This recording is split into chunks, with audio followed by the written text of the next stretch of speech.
So this is something I found for why multitasking actually makes you less productive, except for when it doesn't. So it seemed interesting. The full article, it makes sense more. So, what is multitasking?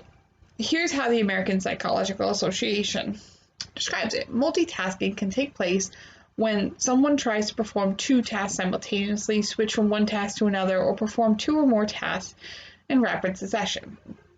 I admit I'm terrible at multitasking. Fortunately, experts don't think I'm weird. In fact, they found that in general, multitasking doesn't work. Well, why? The biggest reason is because multitasking kills momentum. Imagine you're pushing a 100-pound cart. It takes a lot of effort to get it going, but once it's moving, keeping it moving is a much easier task. Multitasking is akin to trying to get the cart to move for a few meters or feet, and then stopping before putting your weight back and pushing the cart to get it all started again. The starting and stopping is just plain ineffective. What's worse is that the switching costs make you more tired overall, because of this thing called attention residue, which you've probably experienced before.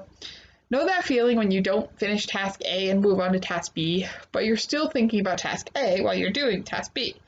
That, my friend, is attention residue. And because of that, not only do you expand more energy because you stopped your previous momentum and you're restarting, but you also use up extra energy because now you're thinking of two things instead of just one.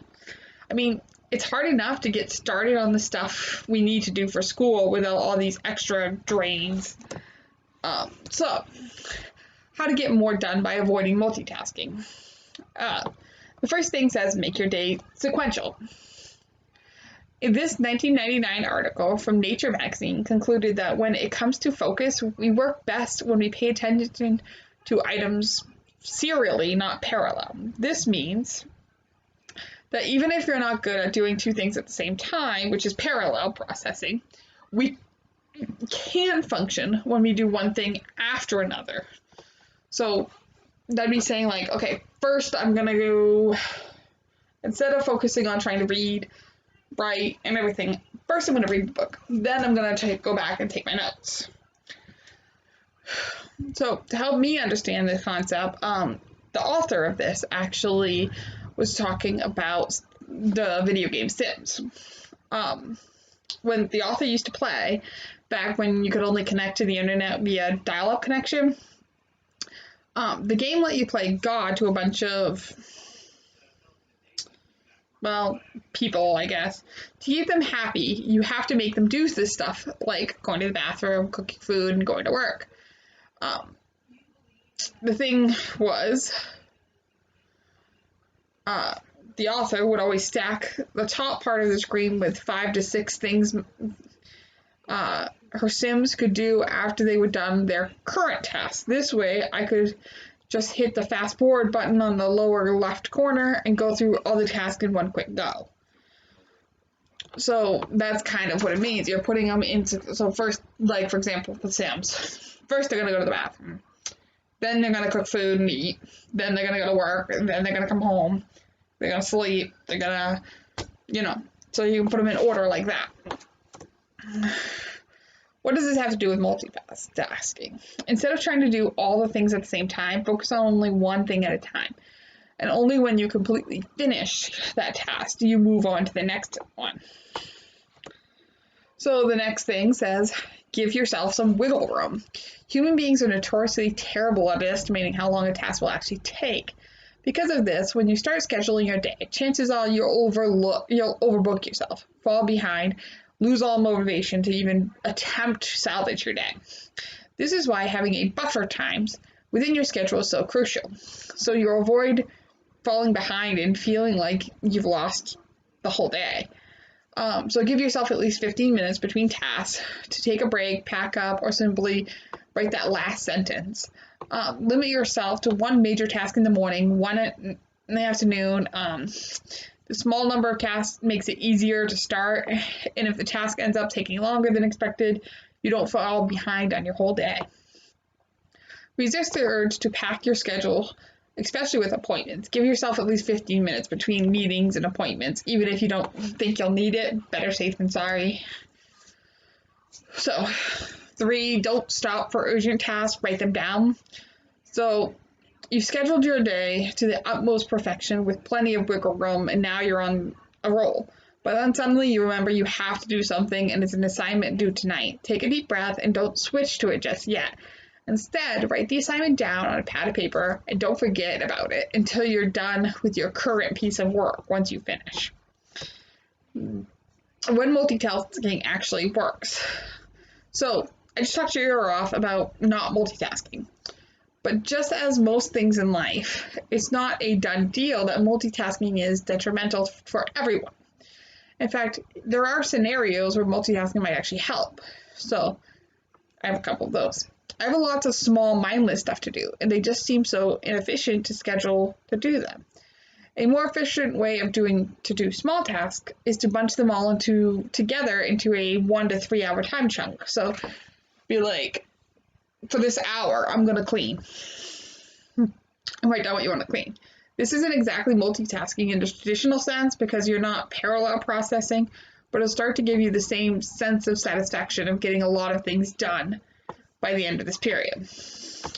Can I multitask when I'm doing something I don't have to think about? The quick answer is yes, but you have to take care to be honest with yourself in the task. For example, when I started driving, it was definitely not a mindless task. I couldn't even have music playing when I was driving because I was thinking of so many things at once. My blind spots, checking my mirrors, having enough space for other cars. But now that I've been driving for a while, I don't have to consciously think about doing all of these things. I just do them automatically. So now I'm okay listening to podcasts, audiobooks, without running the risk of putting my life in danger. So driving for me, I can multitask while doing driving. Another example is walking.